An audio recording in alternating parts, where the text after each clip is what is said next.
Now, look, I feel number 6 as far as hype and storyline. Buy or sell. The Patriots look like a top 5 defense once again. No, this is a sell for me. It's a sell because I do have the questions for the individual talent. We'll see about Christian Gonzalez. We knew what Jack Jones was. At least initially, it's a drop off. We'll see if he's that same player. So a little bit of a downgrade there, cornerback. But then I look at some of the number stuff. Maybe I get too sucked into numbers, but like Warren Sharp in particular, was looking at this before we came on here. He does the strength of schedule. You know, and again, it's not perfect, but Warren Sharp has the Patriots, the toughest schedule in the NFL in 2023. By the way, by a pretty significant margin. They had the 10th toughest schedule a year ago, toughest schedule this year. They're going to face Aaron Rodgers in the division this year. They got Buffalo and Miami. Their schedule is tough. I have questions about maybe potentially the cornerback position long term. So I don't think maybe they're kind of sort of as good, but a tougher schedule will not be a top 5 defense this year. More balanced team this year, but the defense won't be top 5. I'm selling on the hype of this defense, which ironically, thinking back last couple of years, boy, they've been hyped up, Callahan. Like I remember our friend Tommy Curran, like 8 games in, is this the best Patriot defense ever? Turns out they had played absolutely nobody. The CLNS Media Network is powered by FanDuel. Sign up at FanDuel.com/Boston and get in on the action with $200 in bonus bets guaranteed. So I'm selling on a top 5 Patriot defense in 2023. Good, but not great. So the schedule point is a great one. I've made it on this podcast before. In 2019 illustrates that perfectly, where they're 8. That was the year. They're creaming teams. And I'm making the point then that, like, okay, you could go small sample and they're playing bad teams. But when the strength of that sample is so strong, it's telling you this is different. This matters. Yeah. Now, does it matter so much that it can overcome in that year's instance that you have no viable receivers aside from a hobbled Julian Edelman? No, they lost more games than they won down the stretch and they got knocked out in the wild card round of Tom Brady's final season. But that defense still finished number 1.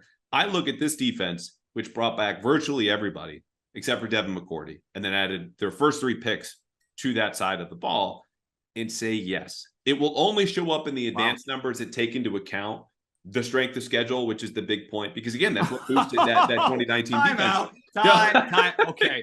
That is the biggest goalpost move in the history of your podcast. That yes, there'll be a top 5 defense, but you got to be a nerd analytics dive deep to really you have see to it. be here week 18 to find out why and how, as I dig up the numbers to verify my take from June, where I'm watching going, they're fast, they're multiple, they're explosive, they're vicious, they're going to be violent. But look, tell me I'm wrong. This is the defense that is built to play against modern offenses. We just they're fast in the secondary. They've got a bunch of guys at linebacker and safety that all look like a hybrid player. You mentioned GP Peppers before, like he moved. All these guys can move anywhere. So yes, they're built for it. But you got to be a super analytics guy to see how good they're going to be. Well, here's what that really is I'm telling you, and no one should be looking at these numbers, I think, in 2023 anyway, aside from just documenting, football historically. Don't give me total yards at the end of the season. Okay. We're grown-ups here. We're looking at points. How about points per game? Points per game is better. Okay. But again, I would try to take into account as best you can. Like last year, right? The Patriots give up 3 kick return touchdowns, which is going to lead to our last point here in a second. Yep. Is that the defense's fault? No, it's probably special teams. No, it's probably special teams. Fair. And then fair. Defensively, they score 7 or 8 touchdowns. That keeps their pulse alive down the stretch of the season. That technically gave Mac Jones and company a boost because it went into points per game. Now, these are outliers, right? You're not going to have that many kick return touchdowns allowed, defensive touchdowns scored. But the point is that the contextualized stats, your DVOAs, your EPAs, I'm just telling you to look there. We can move on from the total yards. Okay. Anyway, so don't give me total yards when the Patriots end up 12. We'll check in on this. So we're going to go like EPA yards per. I get it. So it's the advanced stuff, football. Okay, I will take that. But I do love that you're saying yes, they'll be great. But if the main numbers that a lot of football fans look at don't say the numbers that I choose idiots. And tell you to look at, and if they're wrong, then I'm going to give you a different number. Look, I'm already on the record in June. It was probably a premature take. But the people I talked to and the football I saw there, again, no pads, no a lot of things.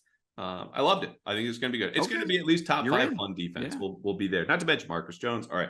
The CLNS Media Network is powered by FanDuel. Sign up at FanDuel.com/Boston and get in on the action with $200 in bonus bets guaranteed.